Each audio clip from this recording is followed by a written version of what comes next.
different. Jackie's probably complete opposite than what I am in a sense of the way I view things and look at things and whatnot. But I'm going to start by saying my name is Tacey, and I have 4 kids, 25, 23, 21, and my youngest is 16. And I feel so blessed and so deeply grateful. And yes, God is number 1 in my life. So everything starts with God. My day starts with God. And my day starts with a grateful heart. So I'm very grateful to be here. I'm grateful to John because he invited me to speak and this opportunity. And when it comes to power of vision and 3 steps to, or keys to mastering your results, this is actually this is a vision I had, was to speak. And I spoke before, and I'll get into that, but this was part of my dream. My dream was to speak and to empower women and to let them know that anything is possible. With me, I say, with God, all things are possible. So I grew up, my dad was an alcoholic, and my mom was probably a workaholic, and there was a lot of abuse, and probably every form I've seen it, emotional, mental, physical, and sexual. I've witnessed a lot of things in my childhood, and of course, when a child witnesses these things, you almost become it, right? So that was I shouldn't say we become it. You either become it or you become the opposite of it. And I became it. By the age of 15, I was just, it was before that actually. I was a sugar addict. But by the age of 15, I remember I was with my friends. They came over and we ordered a pizza. And I remember my girlfriend going into the washroom, and she vomited up what she had ate. And most people would think like, that is crazy, right? Who would do something like that? Me, the mind I had at that time was, oh my God, that is my secret. That is going to be my answer to be able to eat whatever I want and be able to maintain this body. And anyway, so I became a bulimic. I was a food addict, and it almost killed me. I tried to get away from it. I would go to alcohol. So when I would go to parties, it wasn't about drinking, it was about getting drunk. I never did anything in moderation. There was no balance. There was absolutely no, I got into a little bit of drugs, but I knew that was going to kill me. Cocaine was going to kill me. So I kind of kept going back to food. But by the time I got to college, oh my God, I was hopeless. I was suicidal. If you knew the things I did, you wouldn't even believe what I did. It was like an alcoholic, but it was a food addict. If you can imagine that. You can't imagine. I wouldn't even want to share what I did, but God sends us people, I believe this. One of the things I witnessed my mom when she was through the abuse and whatnot, I witnessed her, I remember her always praying. And I took that prayer. She would bring us actually to church every Sunday. I remember that also. It didn't match our life at all because, my dad went to jail. My dad, there was such a double life, and most people didn't actually know the truth, but I just remember I got a phone call in my 2nd year. I wasn't finishing anything in college. I couldn't even focus. My mind was just, I remember going to a psychiatrist. The psychiatrist could not help me. I went to a hypnotherapist. There was nothing. I was just like, oh my God. And then one day I got a phone call, and it was my uncle. And he offered me a job in Toronto. And that was a saving grace. I believe that was God coming into my life because I believed I had somehow this hope came inside of me. And I remember driving down to Toronto, and I had this interview. I got the job, and it was like my life was like, oh my God, I can do this. But as I lived my life, I was 19 years old, and I just remember I had met the man of my dreams when I was 19. I got married by the time I was 21. But even in that 2-year stint, I was working for an incredible company, one of the largest companies in Canada. It was Ellis Don, it was a construction company. Had got paid well, incredible like opportunities were there for me. But I seen myself, my addiction started. Like men was my addiction. I was always looking for attention somehow, some way. Shopping was my addiction. Exercise was my addiction. I was just always running to someone or something. I had an affair with a married man when I was 20 years old. It was the things I did, I was just, and truthfully, and it's not to, I watched my mom have an affair with my dad. So everything I see how it gets repeated. Whether you want to, you know, when you talk about trauma, it's that my whole life up until that point was trauma. So I got married when I was 21, and I remember going to a priest actually 3 weeks before I got married, and I just literally told him everything I did because I was having multiple relationships, and I said I can't get married, like living like this. And you know what he said to me? The priest said to me, you know what, you're forgiven, and you know, get married. So that's what I did. And honestly, I know I had a spiritual experience because I remained faithful through my marriage. I was married for 14 years. So many things happened during, you know. So the thing is, what I'm going to say too is that I quit my job by the time I was 24, and I just remember one day being on the couch, and I remember saying to at this point, I was living with the man I thought was the man of my dreams. He was very handsome, successful. I lived in this big, beautiful home. And I just remember thinking to myself, like I felt hopeless again.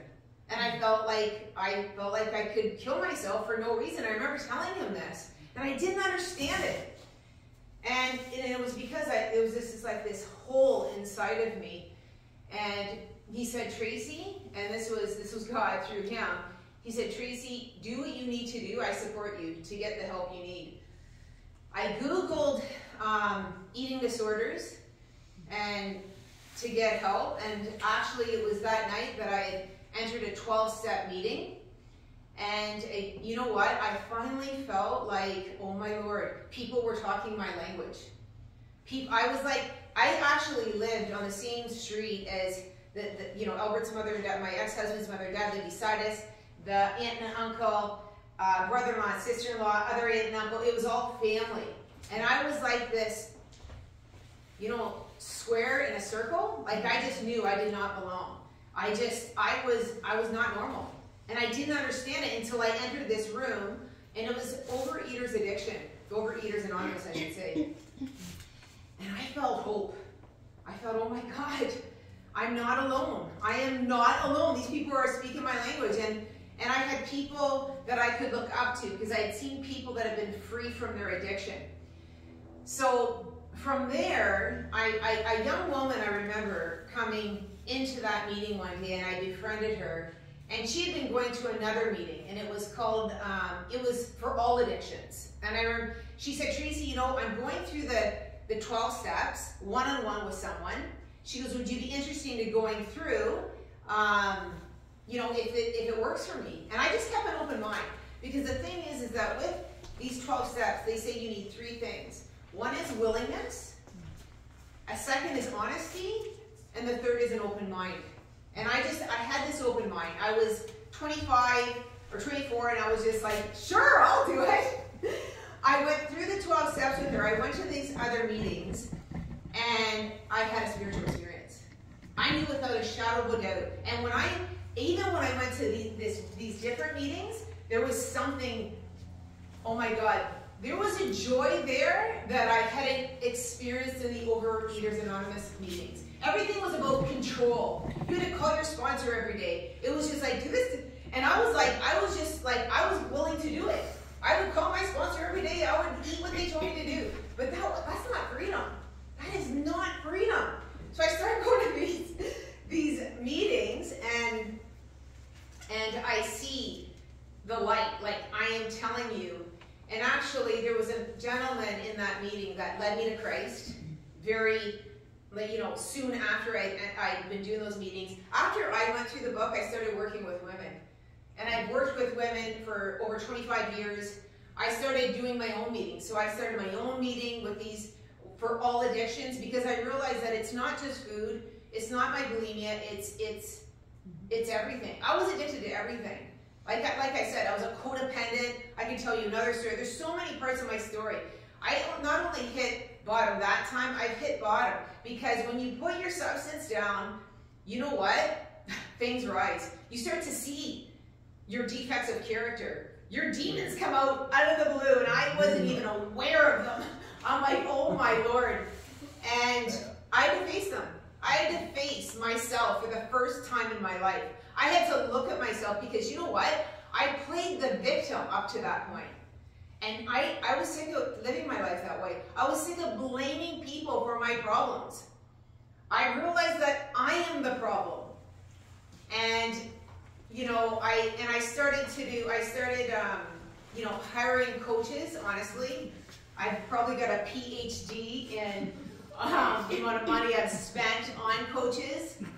I'm a transformational life coach with the Brave Thinking Institute. I don't know that you guys know who Mary Morrissey is, but yeah, she's world renowned, and she's such an incredible woman. She actually has 4 kids that are in her faculty, and they each do something different. But I've been certified for 5 years now. I've been taking people through the Dream Builder program. I've created my own 12-week program specifically for people that, you know, of all addictions, because this is, I do believe it. It's spiritual, mental, emotional, physical. It's everything, and that is wholeness. And I'm living a life today that I never thought I could imagine. I am a single woman. I love my life. And, you know, the 3 keys first is designing your dream. So you want to design your dream. You want to think about, what would you love in your life?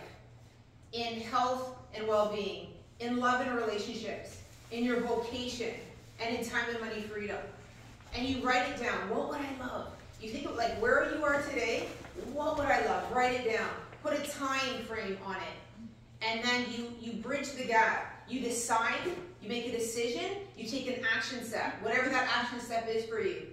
And at the end, it's not always easy to take those steps. So you befriend your fear. That's the 3rd key, is befriending your fear and get into action. Do whatever it takes. Hire whoever you need to hire to get to where you are. Or just do your own research. Whatever it is that you want, there is a solution. It's like Jackie said, there's a solution to every problem. And there is, I know it. I feel so blessed. My heart is with, like, my kids. I'm so proud of them. My oldest daughter, she is a registered kinesiologist. My second daughter is in first year law. My son is in 4th year civil engineering. My youngest daughter is 16, and she's thriving. I know that it's not me. If you look at my life and what I've just said to you, how is that possible that I could have 4 kids? And don't get me wrong, I praise God and I thank God for my ex-husband. He's a good man, was not meant to be. And I also have a very healthy relationship with him. He's got a wonderful girlfriend that I love that has 3 kids. And just even little things like that, I could never accept myself. There's no way. Because I was just I had these beliefs. And those beliefs had to be shattered. I had limiting beliefs. And I had to open my mind. But most of all, I have to say, is that, during my journey, a lot of my relationships were very unhealthy. They broke down. I've experienced betrayal. I've experienced rejection to the nth degree. The 2 people I love the most in my life are the people that betrayed me. And even that, it was me getting down on my knees. Because I had the 12 steps, I knew what I needed to do. And it was like a knife entering my heart. But it wasn't, God, He knows. No matter what pain we go through, He knows what is best for us. And if we don't do that healing, it will resurface. But if we heal that part of us, God will bring us to something better. Always. I believe there's one scripture that says, all things work together for good to those who love God and are called according to his purpose. See, I know my purpose today. I have a calling on my life.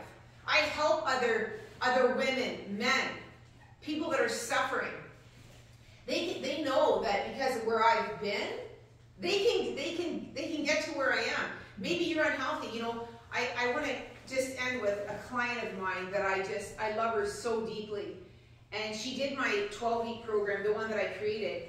And she had arthritis. It's called, I don't know how to pronounce it, but it's arthritis in the eyes and the knees and in the spine. Maybe someone could know. It starts with an A and then an S. It's 2 words.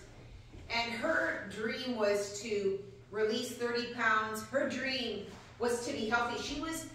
She had a cane when she started working with me.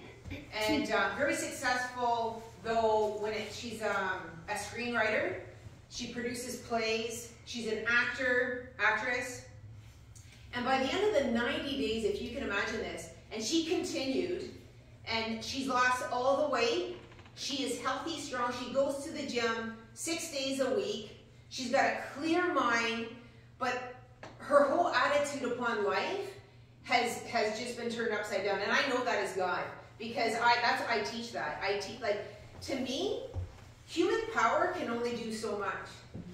But when you believe in a power greater than yourself, it's supernatural power.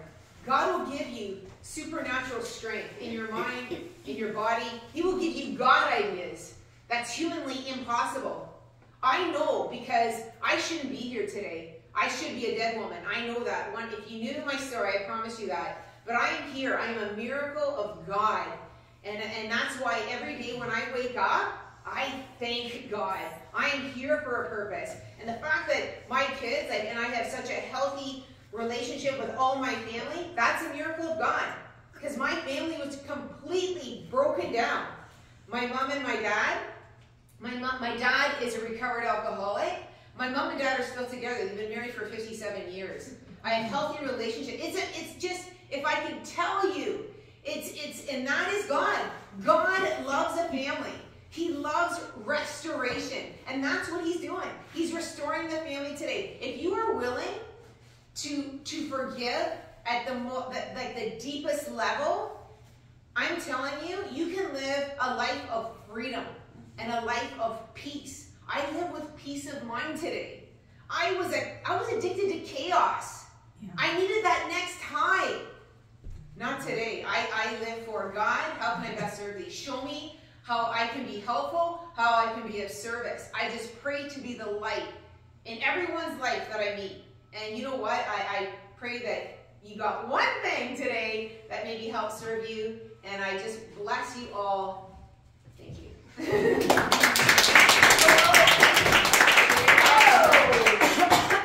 So many takeaways from that wonderful presentation. Holy smokes. So food addict to bulimia, but then she felt like she was led by God. And with God, she was able to start that healing process.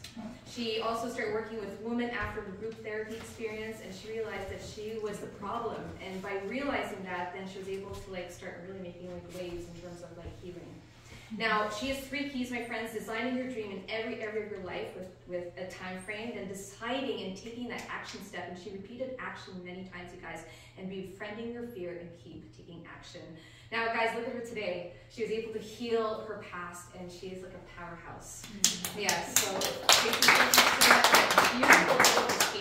We have time for just 2 questions. We're going to move it along. So who has a question for Tracy or a comment? Yeah, so now I want you to say your name and your favorite color. What is your name and what's your favorite color? My name is Philip from Mississauga. My favorite color is what? Blue. Oh, all right. Blue is a good color. Go for it. What's your question? Okay, so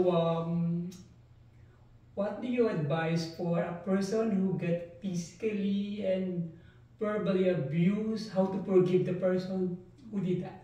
That's a good question. That's a great question. Especially parents who did that. If you're incapable of forgiving that person, see, the thing is that when we hold resentment towards, no matter what anybody's done to you, You know, it doesn't matter. I'm telling you, it's we're the one that's drinking that poison, right? So even though, you know, when I got hurt and I got betrayed by, you know, the people I loved, and I felt that knife enter my heart, and I just felt it was unforgivable. That I knew better, because in the 12 steps, the 9th step is actually making amends, asking for forgiveness. It's even the step 4. It's making an inventory and asking God to forgive you. But see, I know what I've done. I know the mistakes that I've made, and I know the people that I've hurt. I had to ask God for forgiveness. So I had to look. I thought, you know what? If God can forgive me, then, you know, I look at the example, honestly, of Jesus.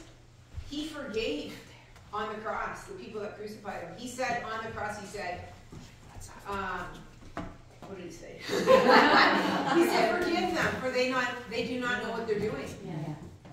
If Jesus can do it, I can do it. And I got on my knees, honest to God.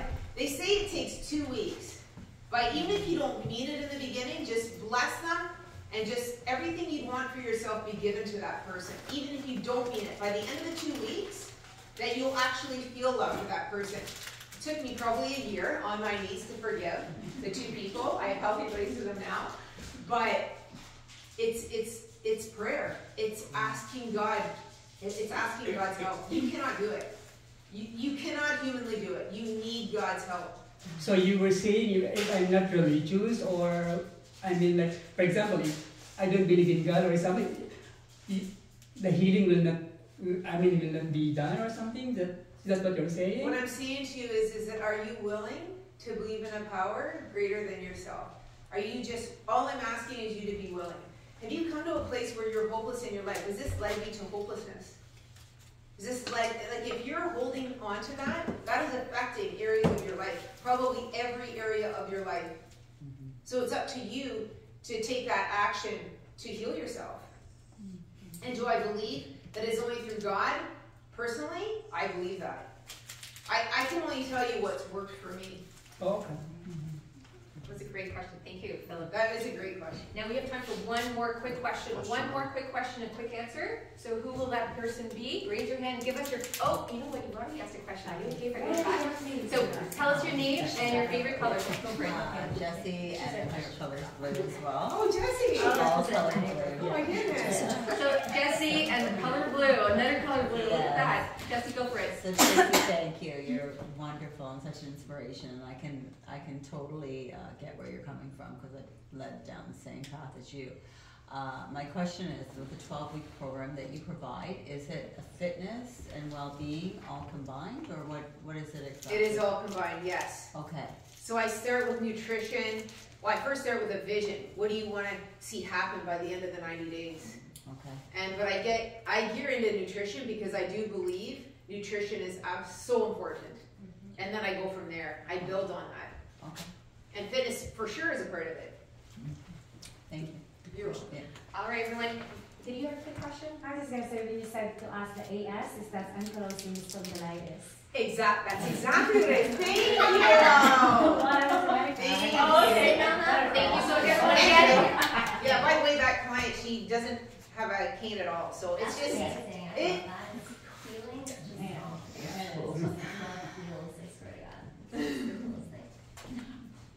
anyone else? No? Okay, now let's put your hands together. Right away, I'm just going to make a comment. This room has such beautiful people. You guys are like a gorgeous room. Yeah! So, we're going to go for a short break. So, if you calls, please go. As well, everyone, Nadashka made sure that we had coffee and some snacks in this room as well. So, everyone, we have 5 minutes. And when you hear a little ding, ding, ding bell, it is time to come back and sit down. Give me a thumbs up if you guys got that. Yeah. Oh, and John. The raffle. There's a raffle? Wow. The bags. Oh, everyone, Price. you all know there's a raffle and you're going to do at the end of our session today? Yeah, so make sure that we're the raffle tickets. I don't think I want to talk. The Dutch stuff. All right, we're going to raffle some tickets for you. Meantime, please go for your break, 5 minutes. Thank you, everyone. Parents won't shut off.